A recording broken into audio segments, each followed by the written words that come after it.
ना सुख स्थायी है, ना दुख स्थायी है। क्या सुख स्थायी नहीं हो सकता? सुख स्थायी कैसे हो सकता है पार्थ? ये संसार तो परिवर्तनशील है। परिवर्तन तो प्रकृति का नियम है। यहां कोई भी वस्तु स्थायी नहीं होती। तुम्हें याद होगा, मैंने तुम्हें पहले ही बताया था कि हमारे शरीर की अवस्थाएं भी स्थायी नहीं है। फिर सुख और दुख कैसे स्थायी हो सकता है? इसका अर्थ है कि सुख के साथ साथ मनुष्य को दुख भी भोगना पड़ता है। हां पार्थ, सुख और दुख एक ही चक्र के दो अर्ध भागों की भांति है। यह चक्र चलता रहता है, चलता रहता है।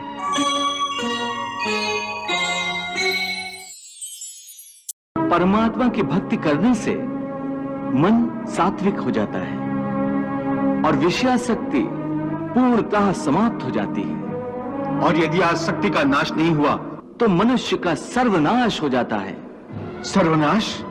हे अर्जुन, आसक्ति के मारे हर मनुष्य किसी भी विषय के आकर्षण और मोह में फंसकर सोते जागते निरंतर उसी का चिंतन करते रहते हैं। जैसे कोई मनुष्य किसी सुंदर स्त्री के प्रेम में पड़ जाता है, आसक्ति की नींव पर काम की भावना उभरने लगती है। काम या वासना में थोड़ी भी रुकावट आने से क्रोध का आगमन हो जाता है। काम जनित अविवेक की आंधी से मनुष्य की स्मृति नष्ट हो जाती है और जब स्मृति भ्रंश हो जाता है तब बुद्धि नाश में कितना समय लगता है पार्थ?